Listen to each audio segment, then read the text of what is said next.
Honorable Président, honorables membres du bureau, honorables sénateurs, depuis mon avènement à la tête du ministère du Plan et de la Coordination de l'aide au développement en juin 2024, j'ai pris l'engagement sous la très haute impulsion du chef de l'État de redynamiser et restructurer le programme de développement local des 145 territoires afin d'en accélérer la mise en œuvre et d'en garantir des résultats concrets sur le terrain.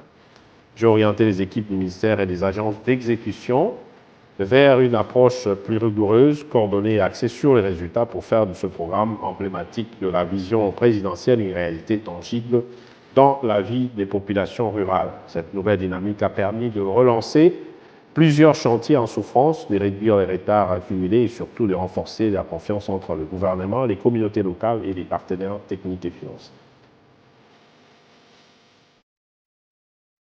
À la date du 15 juin 2024, les rapports consolidés faisaient état de 2130 ouvrages prévus pour l'ensemble des 3 agences d'exécution, le PNUD, le BSECO et le CFF. Parmi ceux-ci, 1180 ouvrages étaient effectivement en cours d'exécution avec un taux de démarrage global de 93%, tandis que 744 ouvrages étaient déjà achevés, représentant un taux moyen d'achèvement de 38%. Grâce à l'effort conjoint du gouvernement, les agences d'exécution des comités techniques provinciaux et du comité technique de suivi du programme, des avancées significatives ont été enregistrées à ce jour, en octobre 2025 donc. Le programme compte désormais 1011 ouvrages achevés, soit une progression de près de 11% par rapport à juin 2024. Ces réalisations se repartissent comme suit.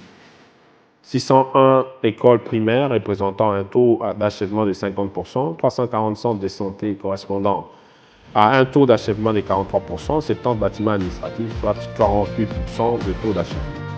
Ces chiffres traduisent la dynamique d'accélération et la détermination du gouvernement à finaliser le volet 1 de la première composante comprenant les écoles, les centres de santé et les bâtiments administratifs.